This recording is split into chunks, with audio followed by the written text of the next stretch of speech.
Matthew. Glory to you, Lord. As they approached Jerusalem, entering Bethphage at the Mount of Olives, Jesus sent off 2 disciples with the instructions, "Go into the village straight ahead of you, and immediately you will find a tethered donkey and her colt standing beside her. Untie them and lead them back to me. If anyone questions you, say, 'The rabbi needs them.' Then they will let them go at once." This came about to fulfill what was said through the prophet. "Tell the daughter of Zion, your sovereign comes to you without display, riding on a donkey, on a colt, the foal of beast of burden." So the disciples went off and did what Jesus had ordered. They brought the donkey and her colt, and after they laid their cloaks on the animals, Jesus mounted and rode toward the city. Great crowds of people spread their cloaks on the road, while some began to cut branches from the trees and lay them along. The crowds, those who went in front of Jesus and those who followed, were all shouting, "Hosanna to the heir to the house of David. Blessed is the one who comes in the name of the Most High. Hosanna in the highest." As Jesus entered Jerusalem, the whole city was stirred to its depths, demanding, "Who is this?" And the crowd kept answering, "This is the prophet Jesus from Nazareth in Galilee." The Gospel of the Lord. Praise. So Pepsi had a bad week, huh? For those of you who haven't heard the commercial that they made, they had this new commercial that came out on, I think it was Wednesday, and it was a scene of a protest. And it was a very happy protest. For what no one knows, there were signs of peace, various languages, and tagline of "Join the conversation," which I love. Stephen Colbert, in The Late Show, made fun of it, saying that was the most corporate thing that you could ever put on a protest sign, is "Join the conversation." Everyone in this protest was attractive and diverse, mostly young, because of course it was targeted to my generation and younger. And it ends with Kendall Jenner, who is a supermodel, social media icon. She joins the protest and she walks with the crowd to a line of police officers that are also the happiest, nicest looking police officers I've ever seen. Very attractive as well. And she hands one of the police officers a Pepsi, and you hear that delicious sound of the Pepsi, and then it goes to the end, the tagline, "Pepsi, live for now." This commercial was pulled from the air within a day because of many reasons. Because of making light of Black Lives Matter protests, making light of the swell of protests and struggles in our country in general, and just an outcry. So many people either upset or making really good jokes about it. And as I watched that ad and watched all the subsequent late night talk shows talk about that ad, I was surprised that Pepsi would make such a mistake. Thinking of the folks that work for Pepsi and those marketing professionals, how extremely good they are at their job, and what happened that they would miss the mark in this situation. From the little I understand and know about marketing and the folks that study that and live in that, is that study and that science is so accurate at figuring out what we feel. They know what speaks to us. They know what inspires us. They know what makes us act. And to some degree, or for some of them, the purpose of that is then to get to the depths of us so that we consume on an emotional level. Whether that's our choice of soda, or our wedding rings, or any other thing that we desire to purchase. What it seems that Pepsi was trying to do was to speak to that unrest that we live in right now. And to also speak to that action, to that swell of movement that seems to exist in our country right now, that is both filled with pain but also hope for something different. They were speaking to this swell of movement, this desire to act within us, to that piece of our gut that just calls us to act. That need in us is fulfilled by doing things, by being active, by making a difference. That's what Pepsi was trying to tap into. And if we put that aside, but use it kind of as an example, what we know, of course, is that action is incredibly important in our lives. And some would probably argue, looking at our nation right now, that perhaps for a long time, we were kind of in a place of complacency. And maybe my generation particularly was in a place of complacency. And now that pendulum is swinging in another direction. And on most days, I would agree with that and encourage all of us to act, and to act more, and to do more, and to be aware, and to read, and to protest, and to volunteer, and to write letters, and all of that. I'm so thrilled in many, many ways that our community acts, both collectively and individually. We are an inspiring and active people. But there's something that I think our readings today and this entry into Holy Week is asking us to pay attention to. To pay attention to that desire to act that swells within us, and to notice where it comes from, what it's asking of us. We need to pay attention to the power that we have, particularly us gathered here today, because of our skin color, our education, our English language, our jobs. So many things about us allow us to walk in this world with an innate power, a power that we often don't even think about. We live and move in a world where most social norms conform to us, right? We're the ones that set it, and we're the ones that walk with ease in this country.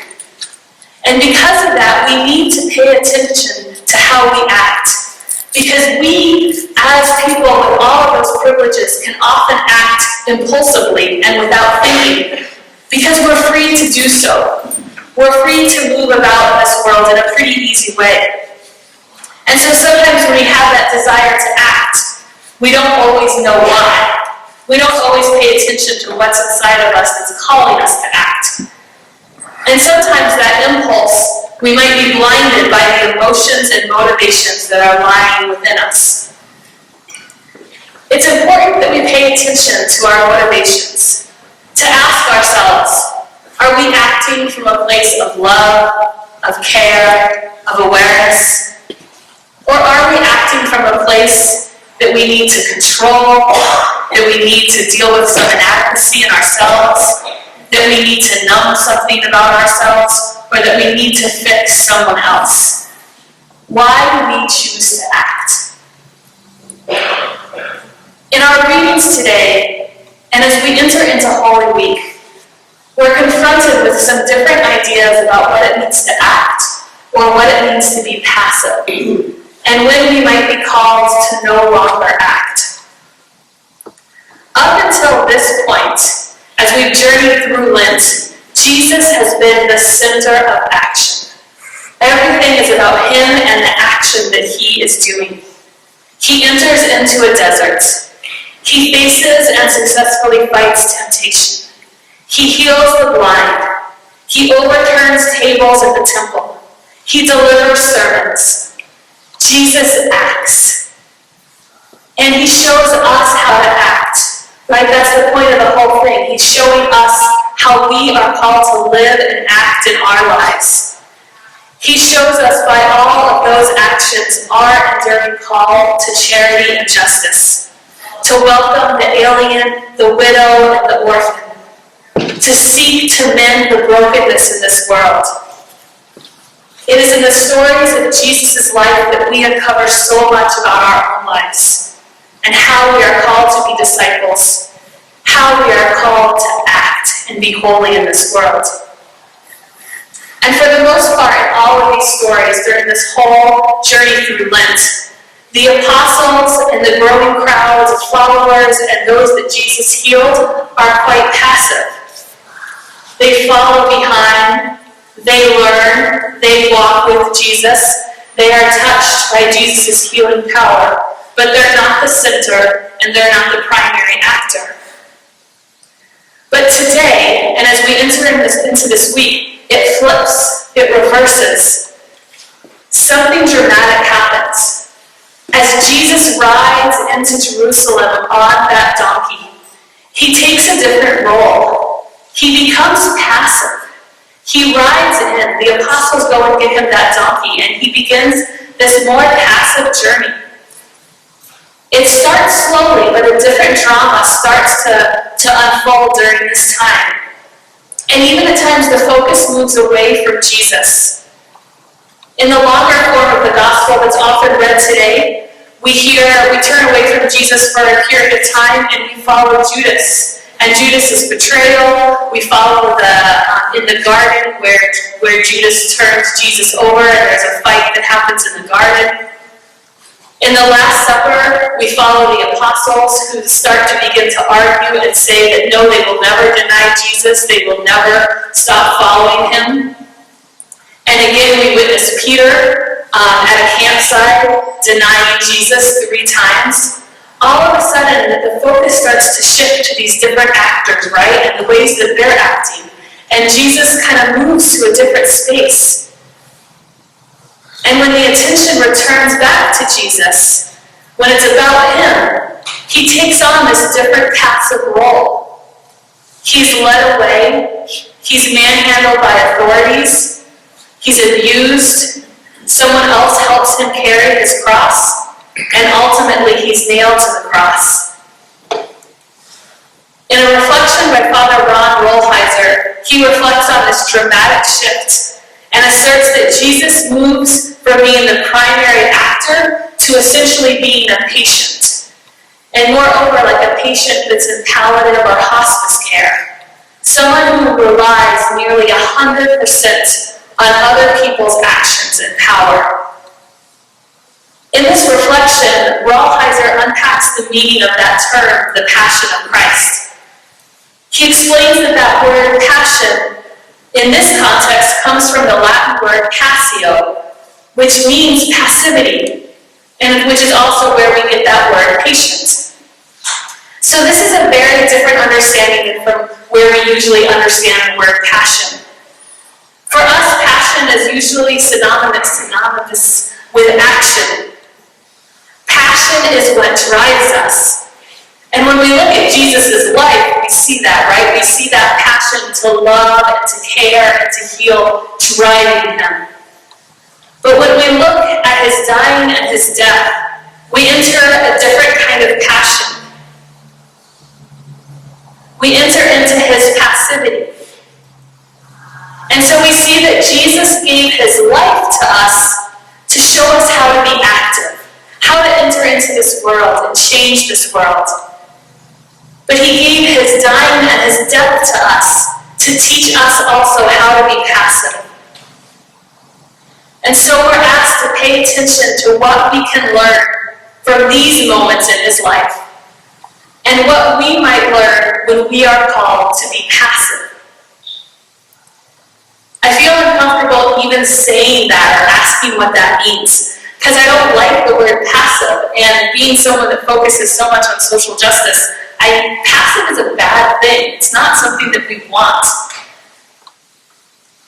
But I think so much that this is what we're called to because passivity means that we're not in control, that we are powerless, and that we are left in the care of others. This is not a place that any of us choose, but there must be a reason that God calls us into it. A reason that we might ask this week, why? And I think it's because when we are reminded to be passive, then we are reminded that we are not in control.